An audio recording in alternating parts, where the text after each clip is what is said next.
Executive producer of that documentary and the director of hit movies Training Day, Southpaw, and The Magnificent Seven, Antoine Fuqua. Welcome to the show. Thank you for joining us. Thanks very much. If you notice, He got He's the wearing memo? black too. yeah, he got the bill with the black. Yeah. Okay, I'm in trouble again. Allow me to start by telling you we've had all sorts of famous athletes sit in your chair. I'm sitting across from a Hall of Famer, and I'm a big fan of yours to the point like I'm in awe of having you at this desk right now because I'm such a fan of your movies, starting with Training Day, Tears of the Sun, Shooter, all the way up to Magnificent Seven. I can keep going on and on, but I do want to ask about the documentary that I watched last night, and it is riveting, 44 riveting minutes. And it revolves around something that happened, I think, very quietly on September 1st, 1971, when all of a sudden your Pittsburgh Pirates, and you were only about five at that point? Six. Yeah. They run out a lineup featuring all black and Latin players, or should we say 9 non-white players. Right. And Philly started that night a left-handed pitcher, so Bob Robertson, who's a white guy, should have played first base, but Al Oliver played first base because Danny Murtaugh was trying to juggle things. I'm not sure what possessed him to do it. Why haven't we heard more about what was a watershed moment in the sport of baseball? Right. Well, it was a strike at that time with the press, I believe. And, yeah. Interesting. And it wasn't Newspaper really, strike. Yeah, the newspaper strike, so it wasn't really covered. And I think only about 11,000 fans showed up to the game, so it almost slipped through the cracks at that time. Well, it did. Yeah. I didn't know about it. Yeah. I had no idea about. I didn't know about it either, Skip. And when I saw it and I was looking at them like Pirates, I'm thinking like they were black Pirates. I had no idea that it was about the Pittsburgh Pirates. And then I started looking at them like, this happened. I had never heard of it before. Yeah, and it's a shame because it was an amazing feat. I mean, think about what they were dealing with during that time, the racial divide in the country. Right. You know, Vietnam was just coming to an end. It wasn't quite over yet. So why do you think it happened on that night? Do you have any theory as to what prompted Danny Murtaugh to pull that rabbit out of his hat, so to speak? I think Danny Murtaugh wanted to win. I think he was just that type of manager that cared more about winning than racial divide.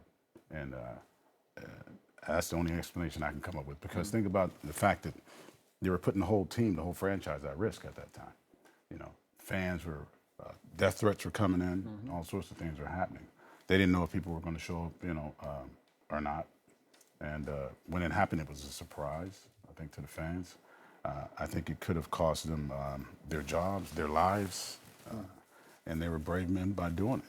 And it propelled them to a World Series championship. It propelled them to a world. Yeah. If I hear "We Are Family" one more time in my life, you know. But yeah, it did. How divided was the city of Pittsburgh that you grew up in? Very. I grew up in a place. I was born in Hill District, and I grew up in another area called Homewood. And literally, sports is the only reason I went outside of my area. You know, to play at Turtle Creek or outside of those areas. It was always sports that brought me into those arenas. So, Skip mentioned all your movies. When you were shooting Training Day and you wrapped that movie, did you know you had a hit?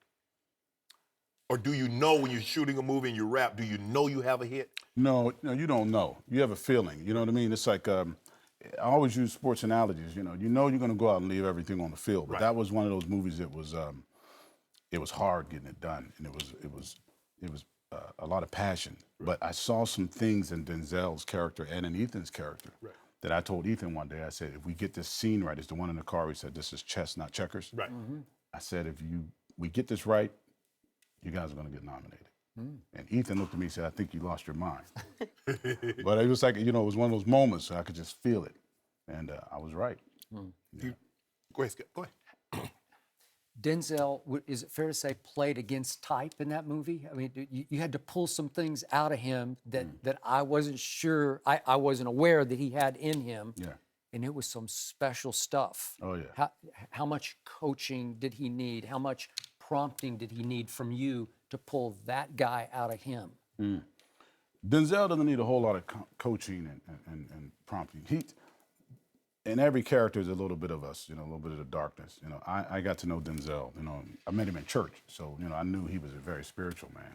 But we always referred to the Bible, and we looked at the Bible, and there was a line that said, "The wages of sin is death," and that allowed us to be free to, we can do whatever you want because you know it's going to end badly. Right. So it kind of gave us that sort of freedom, and I think it allowed Denzel to express that other part of himself, the darker side of himself. And he's an amazing actor, so it wasn't as much of a leap as people think, because I got to know him, and I know that he has that edge. Denzel grew up on the streets of New York, so he's not soft by any. Was he your choice for that part? Yeah, he was my choice 100%, absolutely. In fact, he sat down with me. He called me. I met him through his wife, Pauletta. And Pauletta was the one that said, Denzel, you should know this young director. At that time, I was a young kid at the time. Yeah. And I sat down with Denzel and told him my story about where I grew up. And he told me about where he grew up. And I know cops like that. And, in fact, I introduced Denzel to a few of my friends that are similar police officers in the undercover world, Can we say corrupt? Yeah, well, okay. sick. Sick. Okay, Yeah, that's a better word. because even today, I don't think corruption is a word that lets them off the hook. A sickness is something that sort of happens when you actually believe you're doing the right thing for the greater good. Somehow it becomes this disease that spreads to the next person, but it's something that needs oversight and psychological help. And a lot of these police officers, just to quickly say this, is that they don't really go to the psychiatrist. They don't go for help because then they're sitting at a desk job. And a lot of these cats got to make money by doing overtime. So they're burnt out, they're tired, they don't make a lot of money. They get out on these streets, they got a lot of fear and anxiety, and they run across a black man or any person, and they're aggressive. And they have that sickness, and they think what they're doing is right. And somehow they pull that trigger. And no one explores the psychological background on these cats before they, get a gun in their hand. No. Well, there's an issue going on in the National Football League, Colin Kaepernick, and I know you're very familiar with it, as I was reading up about. What do you think about what he's doing and the attention he's trying to bring to this issue? I'm split on it. The only reason I'm split on it is because I think it's a shame when these young athletes, these talented guys, have to do that to get attention to something that's necessary. Right. I think they should be allowed to go out there and play ball. I think they're taking on a brave position. I think that I don't think Colin Kaepernick doesn't love this country. I don't know how you could not love this country. I think that he's just trying to draw some attention to something that needs attention. Right. But I think it's a shame that they have to do that. I think our politicians should be doing that. Right. And I think it's a disgrace that they make these young guys have to put their lives on their jobs on the line. So well said. Yeah. Back to the movie world, The Equalizer. How different was it directing Denzel in that role? Yeah, in training, it was fun, man. I mean, it's almost like I always tell people, it's like a team, right? You got a rhythm with Denzel. I got a rhythm with him, man, and it's hard to explain it, but we can walk away and not see each other or work together for 10 years, and it starts to feel the same after the first. As soon as I say action, it's a rhythm. I understand him, he understands me. Sometimes I can walk up to Denzel about to say something, and Denzel will say, "I already know what you want me to do," and he'll just go ahead and do it, Or I'll see him do something, and I'll say, "Denzel, I want to get that again." He goes, "I already know," and he's ready to do it. And Denzel never looks at the monitor with me ever. The first time I worked with Denzel, I said, "You want to come see on training day?" I said, "You want to come see what I just shot?" And he said, "No, man. The time to worry about flying is on the ground, man. You flying this plane. Call me when you need me." And he walked away, went to his trailer. It's been that way since then. Wow. He never looks at the monitor. He never questions what I'm doing. He just goes and he's just, he said, "Hey, man, you directing." When you obviously The Equalizer was a television show in the Magnificent Seven. Yeah. How hard is it to do a remake when you're dealing with the character was white and now you're dealing with an African American character? It's not very hard, man, because you know what? We consciously decided not to make anything about race. Okay. People bring so much to the movie theaters of their own lives or what they believe, their own prejudice or not. Right. So I allowed them to make their own decisions. So if Denzel walks into a bar, is it because he's black that the bar stops, or is it because he's a gunslinger? Right.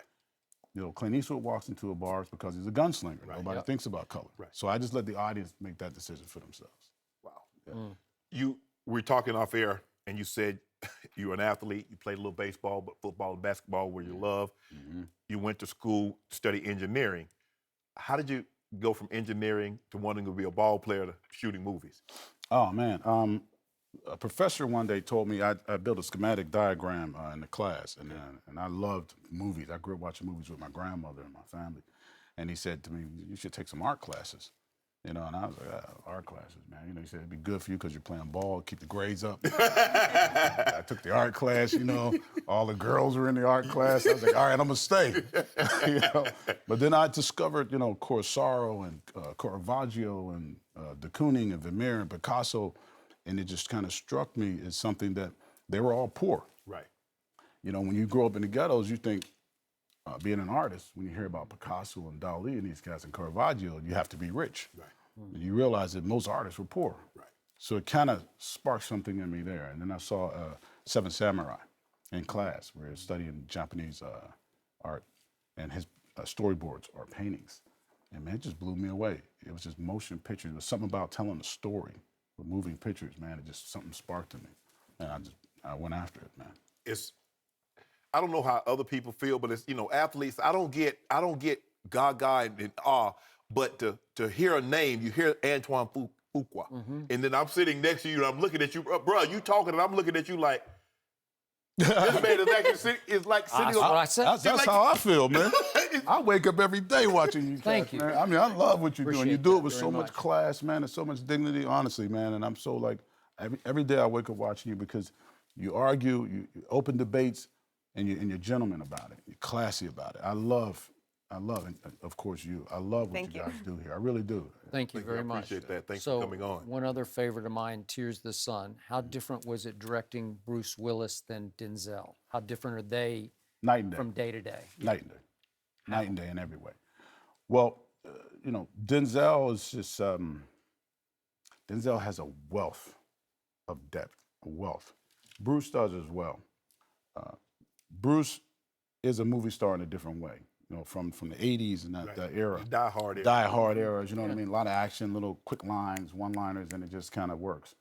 With Denzel, you got to go much, much deeper, man, much deeper, So that's the biggest difference. That's great. Great insight. Yeah. Love it. Yeah. You love guns and violence in movies. You like Shooter, you got Magnificent Seven, Equalizer. That's what I grew up with, real. man. It's the real world. It's the real world. It really is, man, and that's what I enjoy. What's it like working with Mark Wahlberg? Oh, I love Mark, man.